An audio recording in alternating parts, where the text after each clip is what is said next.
Texas Kitchen. Today we are making flat pita bread. I hope you will give this video a try. I think you're really going to like it. We're going to make some gyros with it later, and I think you'll really like it. Let's get started on today's video. Okay, so to make this flatbread, I've added 2/3 of a cup of water and 1/2 cup of milk to my mixing bowl. I'm also going to add some salt, sugar, teaspoon of each, and then we're going to add a cup of flour,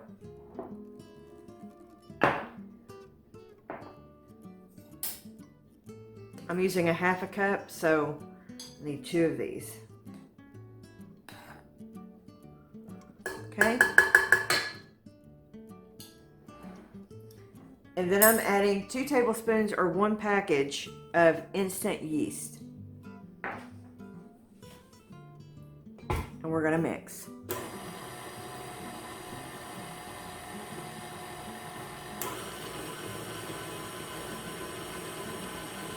I have a dough hook on my KitchenAid, and you just want to get this well incorporated, and then we'll start adding more flour.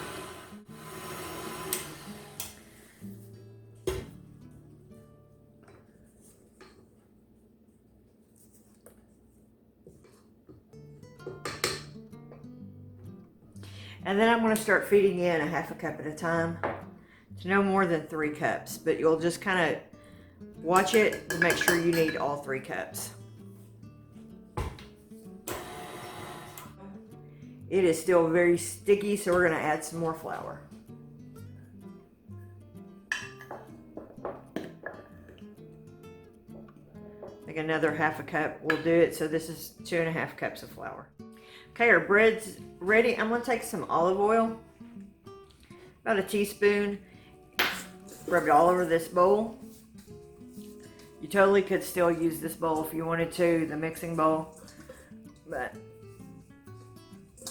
we're going to go ahead and grease this up good. Okay, take our dough out.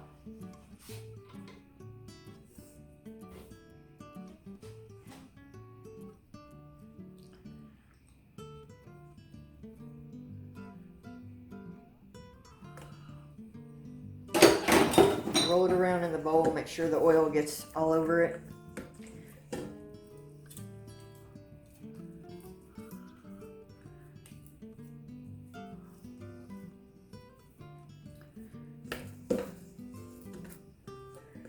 And then we're going to put a towel over it. We're going to stick it in the microwave, not to cook, just to set for an hour. In an hour, we'll meet you back here, and I'll show you the next step of making this amazing bread. See you in a minute. Okay, so our bread has risen. If you see, if you poke a hole in the middle and it holds, then you know you're at a good spot. So we're going to lay some flour down on a clean surface.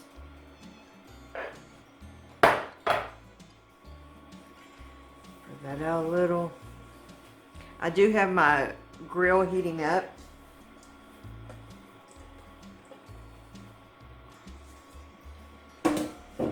And then we're just going to knead this a couple of times to get the extra air out. Okay.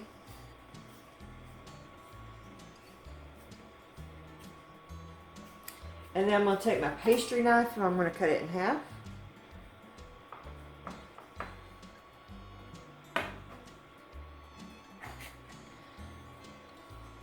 Cut it in half again.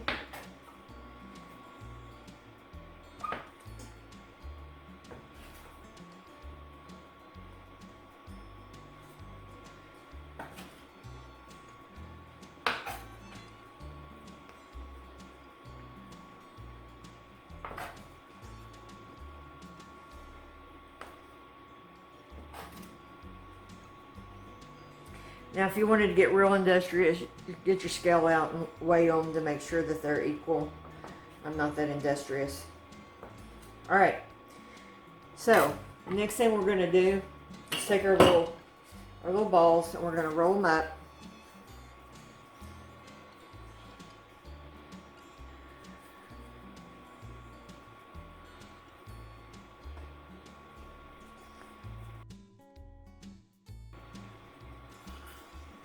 We're going to put them on a cookie sheet. We're going to let them rest. We're going to cover them back up, let them rest for about 5 to 10 more minutes. Let the gluten relax a little bit, and then we'll come back and we'll grill them up. Okay, so I've rolled one out. I've got one cooking. Let's roll out another one. So you're just going to push it down and then just turn it. It's the best way to get as close to perfectly round as you can. I've never been good at getting perfectly round, so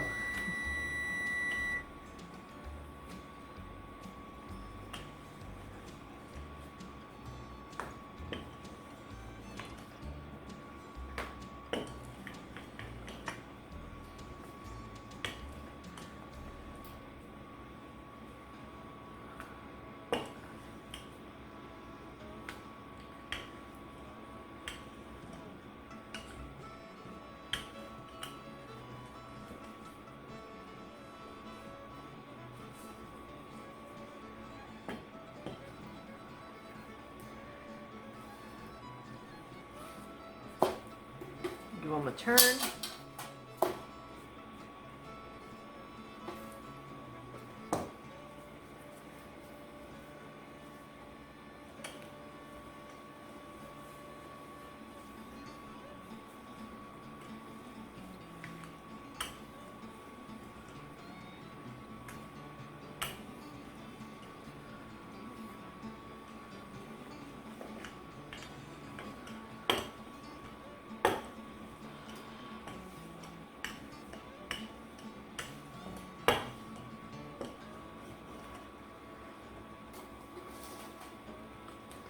I made this one a little bit bigger, so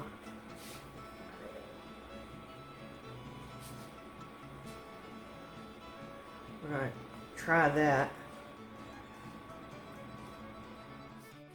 Alright, so I've got 2 more left. We'll go ahead and finish this video up. Let's try one of these.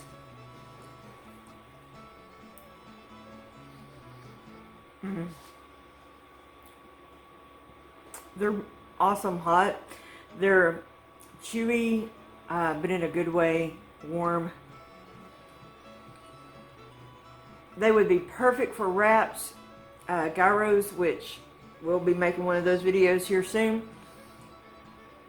So be sure and come back for that. This was so easy to make. The hardest part about it was waiting an hour and letting the yeast rise.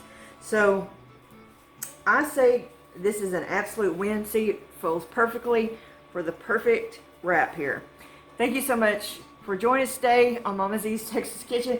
Hey, if you like this recipe, right over here, I am making some banana bread. Go check that video out, and we'll see you guys on the next video.